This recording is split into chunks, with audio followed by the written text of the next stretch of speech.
Hi guys, and welcome back to Lasting Peace. This is the third video going with week 4, and so we are almost done with this week together, and perhaps if you're studying a little more according to the schedule of the book, you're way ahead of us, but I'm grateful that you're here listening today anyway.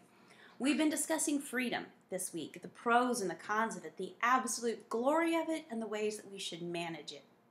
And there's a perfect description of how freedom is managed in Philippians 2, 1 through 11. And as you might assume, or as you might guess, the description is of Christ and how he relinquished his freedoms. And so I encourage you to go and read that passage. It's part of the instructions when you get to day 5 of this week. But if you get a chance to read it as you're watching this video, you'll see exactly what I mean.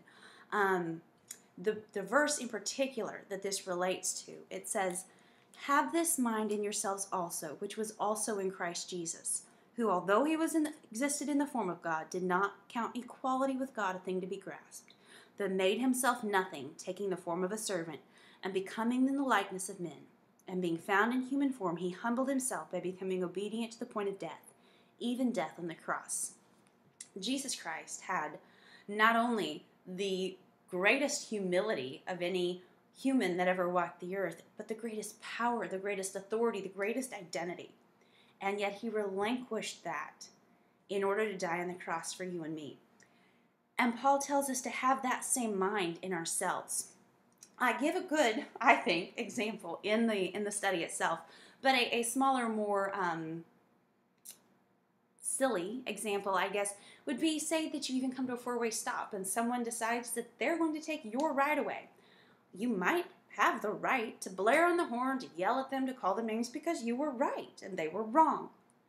But relinquishing that right, relinquishing your freedom to stand up for your own rights, honestly, how much better do you feel?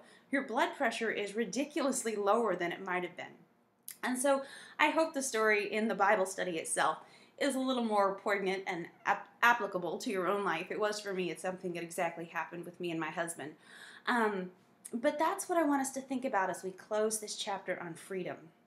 In reality, we have the freedom to relinquish our rights and to rest in the truth that God is taking care of everything for us. That in reality, all of those things that we wanted to hang on to, all of those rights and wrongs, those to-do lists, those things that we can check the box and say, I'm so good at that. When we wipe all of those away and we're completely free of all of that, it's humbling and yet it's freeing. And I know that's cliche and that's redundant, but that's what it is. There is nothing that ties you down, nothing that holds you back, nothing to raise your blood pressure or get angry or defensive about. And that's what freedom in Christ is really like. And we don't begin to really experience that and understand it until we know God. And as we've talked about in this study, knowing God is the key to spiritual maturity. So it all starts to come together. Anyway, thanks so much, guys. I'll see you next week.